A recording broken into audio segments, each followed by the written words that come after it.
আসসালামু আলাইকুম। আজকে যে বিষয়টা নিয়ে আলোচনা করতে চাচ্ছি সেটা হচ্ছে মানুষ কেন স্বৈরাচার হয় বা মানুষ কেন স্বৈরাচারী আচরণ করে। তো মানুষ কেন স্বৈরাচার হয় এই বিষয়টা আমরা যদি বুঝতে চাই আমাদের প্রথমে বুঝতে হবে মানুষ আসলে কয় অংশে বিভক্ত। মানুষ দুইটি অংশে বিভক্ত, একটা হচ্ছে তার দেহ আর একটা হচ্ছে তার আত্মা। এই পয়েন্টটাকে আমাদের খুব ভালোভাবে মাথায় রাখতে হবে। দ্বিতীয়ত, মানুষ কেন স্বৈরাচারী আচরণ করে সেজন্য আমি এই যে সাহসের মন্ত্র, গার্ডিয়ান পাবলিকেশনের একটা গুরুত্বপূর্ণ বই বলতে পারি যে মধ্যম আমাদের যারা মিডিয়াম লেভেলের যে শিক্ষিত মানুষগুলো আছে প্রত্যেকেরই এই বইটা পড়া উচিত। আধুনিক সমাজ ব্যবস্থায় ওদের বইগুলো এক কথায় অসাধারণ। তো এই বইটার 31 নম্বর পৃষ্ঠায় রবীন্দ্রনাথ একটা কথা বলেছিলেন এরকম, যে আমাদের আত্মাকে কিছু জাগরিত করতে যদি সক্ষম হয় তবে তা ধর্ম ছাড়া আর কিছুই নয়।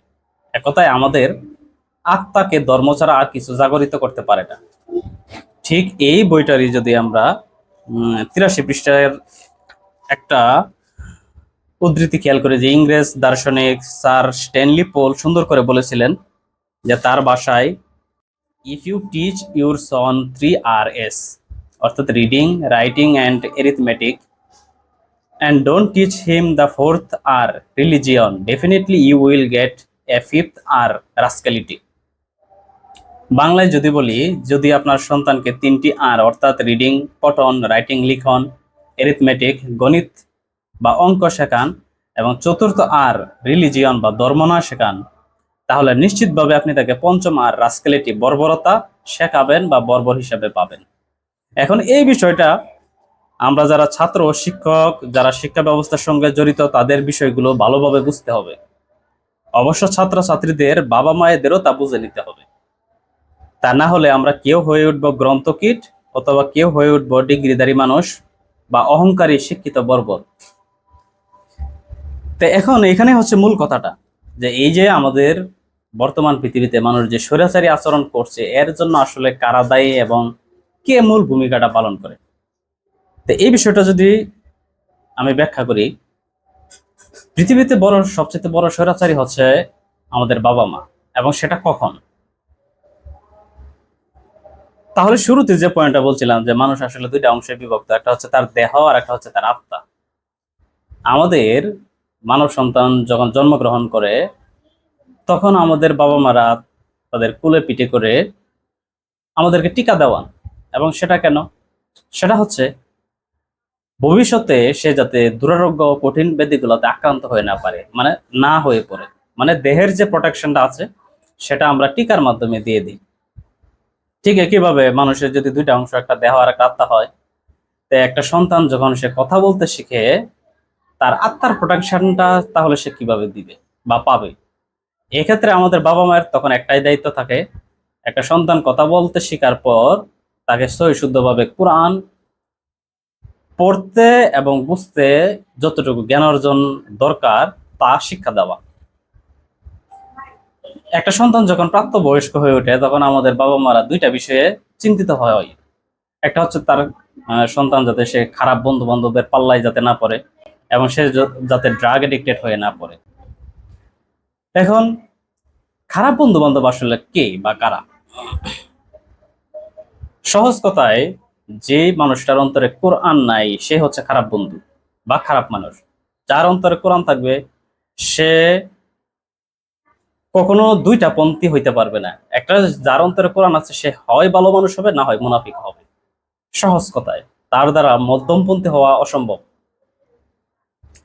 দ্বিতীয়ত হচ্ছে, যার অন্তরে কোরআন থাকবে সে কখনো ড্রাগ এডিক্টেড হতে পারবে না। এক কথায়, যার অন্তরে কোরআন নাই সেই ড্রাগ এডিক্টেড, বা এডিক্টেড বলতে যত ধরনের প্রকার আছে সে এডিক্টেড।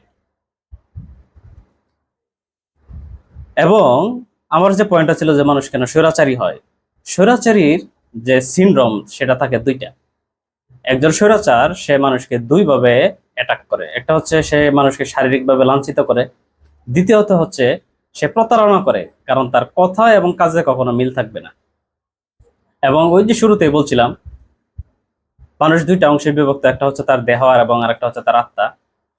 দেহকে প্রোটেকশন দেওয়ার পাশাপাশি মানুষ যখন তার আত্মাকে কোরআন দিয়ে প্রোটেকশনটা দিতে না পারে তখনই মূলত সে স্বৈরাচার হয়ে ওঠে।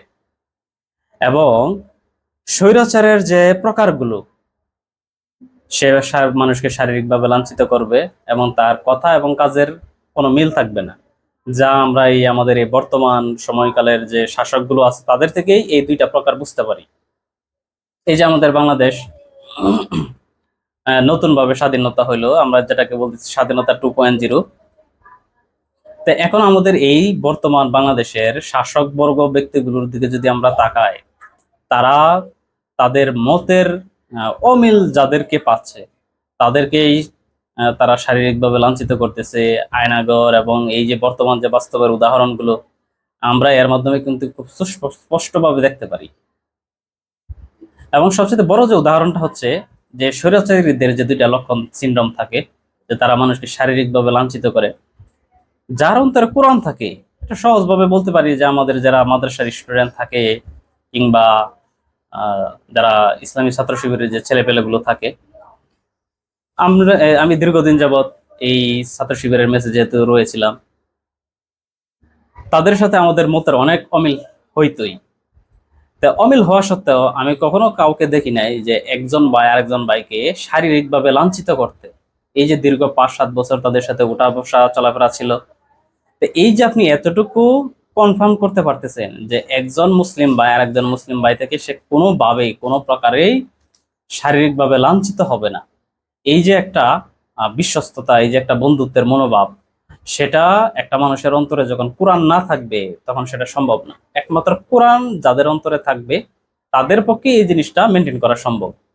এবং ওই যে আমি যে দুইজন বিখ্যাত ব্যক্তি রবীন্দ্রনাথ এবং স্যার স্ট্যানলি পুলের উদাহরণটা দিলাম, যে আপনি রিডিং, রাইটিং, এরিথমেটিক এই সবকিছু শিখালেন কিন্তু রিলিজিয়ন শিখালেন না, তখনই সে রাস্কালিটি বা বর্বর হবে এবং সে হইতে বাধ্য। এবং সেটা হওয়ার জন্য সবচেয়ে বড় দায়ী থাকে আমাদের বাবা মারা। আমাদের বাবা মারা আমাদের সন্তান যখন জন্মগ্রহণ করে প্রথমেই কথা বলতে শেখার পর থেকেই দায়িত্ব হচ্ছে তাকে সহিষ্ণুভাবে কোরআন পড়তে এবং বোঝার যে জ্ঞান অর্জনটা সেটা দিয়ে দেওয়া, এবং ওই কোরআনকে কেন্দ্র করেই তার চারপাশের লাইফটাকে সাজানো। এবং তারা যদি এটা করতে ব্যর্থ হয়, ওই যে স্বৈরাচার, শারীরিকভাবে লাঞ্ছিত করা এবং কথা এবং কাজের মিল না থাকা, সেটা ওই তাদের উপরে সর্বপ্রথম এই অ্যাকশনটা আসে। তারা যখন বৃদ্ধ হয়ে যায়, তাদের সন্তানরা তাদেরকে ঠিকমতো যে দেখাশোনা না করার পিছনে অন্যতম রিজনটা থাকে, এটা তখনই প্রকট হয়ে প্রকাশ পায়। এবং স্বৈরাচারের ক্ষেত্রে সবচেয়ে বড় যে কথাটা থাকে, পৃথিবীর সকল স্বৈরাচারীরাই থাকে হচ্ছে প্রতারক। অবশ্য সকল প্রতারক স্বৈরাচার নয়, এরকম হবে, এই জিনিসটা আমাদের মাথায় রাখতে হবে। এবং স্বৈরাচারী হওয়ার জন্য একমাত্র যে জিনিসটা দায়ী, মানুষের অন্তরে কোরআন না থাকা। এবং কোরআনই পারে মানুষকে স্বৈরাচারী হওয়া থেকে রুদ্ধ করতে, ওই পথটা বন্ধ করতে। আসসালামু আলাইকুম।